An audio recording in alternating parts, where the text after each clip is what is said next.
What's going on, coders, and welcome to episode 2 of our URL fetch service playlist on the Google Apps Script course. The time has finally arrived. The moment you've all been waiting for is here, and we are going to be talking about responses in this video.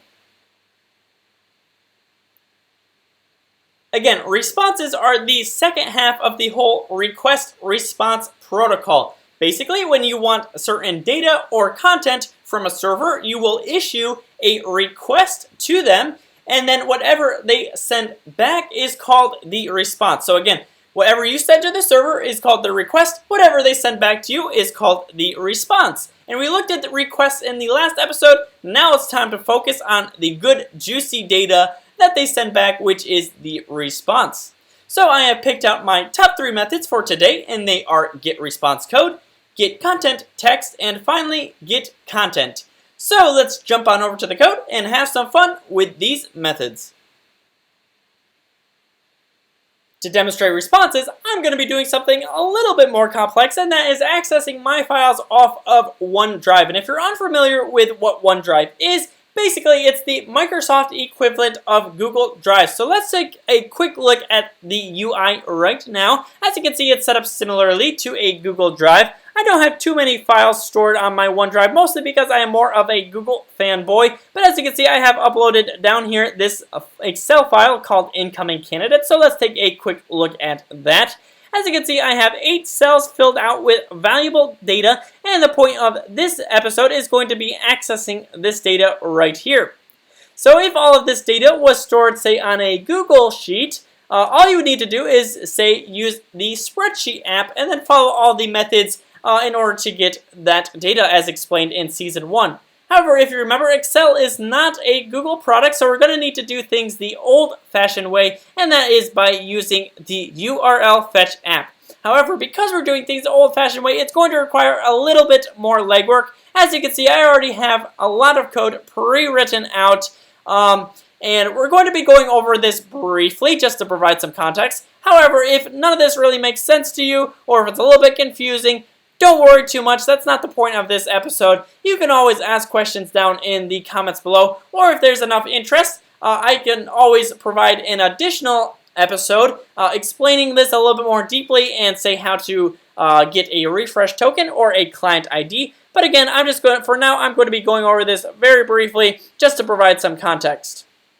Alright, so we need to access this data. How are we going to access this data? Well, OneDrive and Microsoft and Excel, they all have their own API. So here is the API endpoint right here. We're going to try to access this Excel file, and we're going to access some worksheets from sheet 1, and we're trying to get this range right here.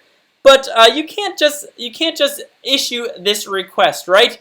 Because that is pretty insecure. You don't just want anyone who has access to this URL just accessing all of your data within a OneDrive, right? So Microsoft wisely uses something called OAuth 2. And OAuth 2 is basically you have a resource server, which is where all of the data is stored, but then you additionally have something called an authorization server, and that is where authorization happens. This is similar to how, say, if we were running a script to access our Google Sheet, right? We would say Spreadsheet app, and then if we ran it for the first time, we would get an authorization dialog. We'd have to accept it. We have to click allow. It said this season 11 wants to access this account, and we'd hit allow, and that is basically how you get your own access token, or that's basically how you're accessing the authorization server, Google server, and they have their own pretty UI pop-up and dialog that you can file. However, again, because we are accessing now Microsoft, we need to do it a little bit more programmatically. So again, we want to get this access token. The only way we can access the data off of the OneDrive is to get this access token, which basically authorizes us to access the files off of our OneDrive. So how do we get this access token? Well, we need to communicate with the authorization server, and that is what this line is doing right here. So what do we send to that authorization server? Well, we need to send something called a refresh token. And right now I have stored my client ID and my refresh token as global variables. They're in line 1 and 2 of this script right here. but I have hidden them because they are secretive and sensitive data. If you are doing this on your own and you have your own client ID and refresh token, you can just paste that within these quotes right here and then uncomment out these 2 lines. So anyways, that's the client ID and refresh token. We also need to provide a redirect URI, which is basically where we are going to be redirected to after we get our access token. And then finally, we need to specify that the grant type is going to be via refresh token, which is what we have and are providing right here. All right, so our request to the authorization server is going to be of type post. It's going to be a post request. Our content type is going to be as www form URL encoded. And then like I specified up here, the payload is going to be this data right here. And with this data, we can access, or we can make our request. It's going to get a response, which is going to include some tokens in the response. And then one of those tokens is going to be our access token, which we, again, can use to actually access the data from the resource server, which is where all of our files and stuff on OneDrive is stored. Whew, okay, finally. So we now have that response. So if we fetch this URL, we are going to get data in the form of a response. So how can we actually read that data and how can we look at it? Well, we're going to need to say response.getContentText. And what this is going to return is a string. And then that string is going to return for us basically the response in a type of string. Alright, so let's now log this just to see what it looks like. And if we hit the save button and we hit the run button, then it's running the function, but it looks like everything ran successfully. So let's check out our logs. And here it is right here. So a lot of it looks like gobbledygook. We have this at odata.context that doesn't really make too much sense. But if you look down below here, you can start to see some promising data that looks like maybe this has something to do with the data up in here. But to clean this up and make it look a little bit more pretty, let's first do some more modifying and some data scrubbing. So we're first going to convert this to a JSON object by saying JSON parse. And again, this is going to take in a string, which is what we are getting returned to us right here. And it's going to return for us a JSON object. So we're going to now store that in a variable called JSON. And then one of the keys on this JSON object is called values, and that is where our data is stored. So let's take a quick look at that. So we'll say let values, and then we're going to say JSON.values. All right, so if we take a look at that now, we'll say logger.log values. And if we hit the save button and the run button, then it's running now, and it looks like everything ran successfully. So let's check out our logs. And there we go. We have a 2D array of the values that we need. And it is all clean, and we have name, we have preferred department, we have John, Rebecca, Charles, and that is all the data right here. So that is, in my opinion, pretty dang cool. We just used an app script editor to access files or sensitive data from OneDrive, from Microsoft OneDrive that was stored in this online Excel file right here. Again, I think that is pretty dang cool. This is sensitive data right here, and we got it all from an app script editor. Pretty powerful in my opinion. All right, so now that we have these files, what can we do with it? Well, a simple thing we can do is just to transfer all of this data to a Google Sheet. So let's do that right now. And I'm just going to do this really quickly because, again, the point of this episode is on HTTP responses, and we have covered the Spreadsheet app pretty in depth in an earlier playlist in Season 1. So I'm just going to quickly write all this stuff. Here is the ID, so I'll specify that here.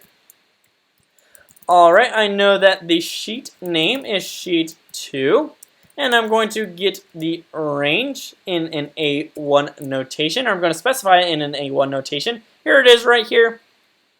And then finally, I am going to use the method setValues, which here looks right here. So it is a 2D array right here, which is exactly what we have in our JSON.values right there. So I have values already defined right here.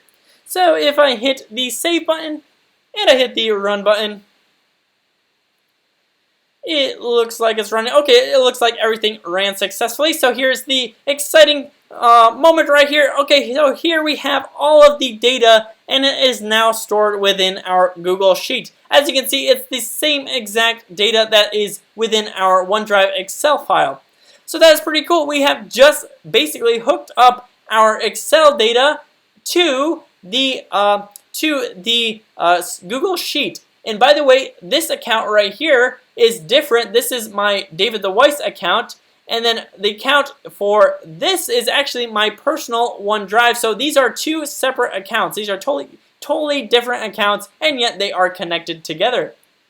So that is pretty dang cool in my opinion. All right, but let's keep moving on. The next method that we have to cover is something called get response code. So whenever you make a HTTP request, you're always going to get a response, basically, and part of that response is going to say how the response went. Was it a successful response? Did everything run successfully? Or did something fail and the response is not what you expected? So they issue these the status basically in something called a response code. So let me just go down here and I'll say response.get response code, and this is going to return for us an integer. Basically, if the integer is within the 200s, that is a successful response. Everything ran according to plan. If it's within the 400s or 500s, basically there was an error somewhere in the process, and you should probably do some more investigation to see what caused that error. But let's just take a quick look at what the response code is for this request. It should be 200. Unless something crazy happens. But if we run it now, all right, and let's view the logs.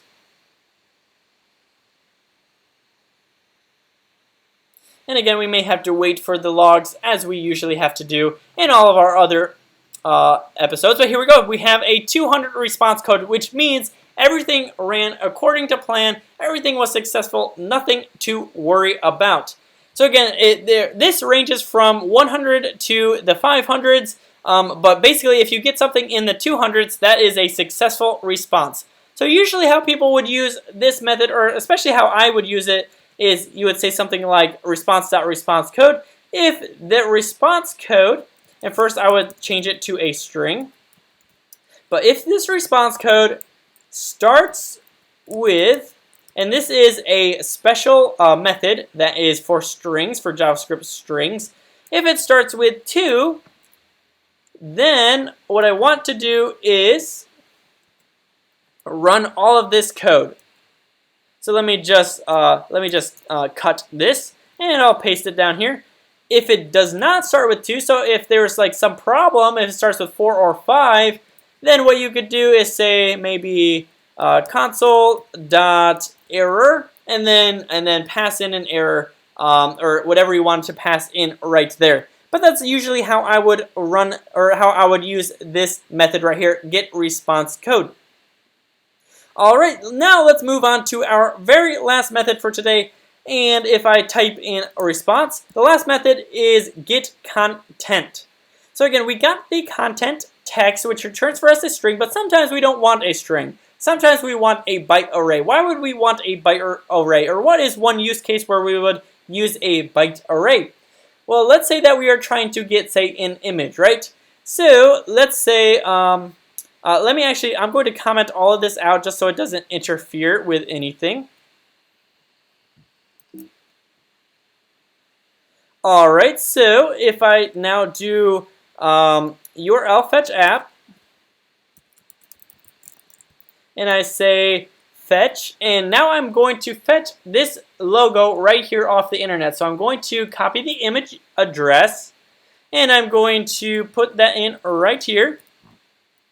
All right, so if I fetch that, basically it's going to get for me a response. So I'll say const response equals this, and then I'm going to say response.getContent, and that's going to return for me a byte array. If you remember from the last playlist, what we can do is we could say drive app.create file, and we need a blob source, but we can always create a blob by saying utilities.new blob and then pass in a byte array. And that's exactly what we're getting from this content. So this is basically how to get images off of the internet and then create new files within your own Drive app with or using those images.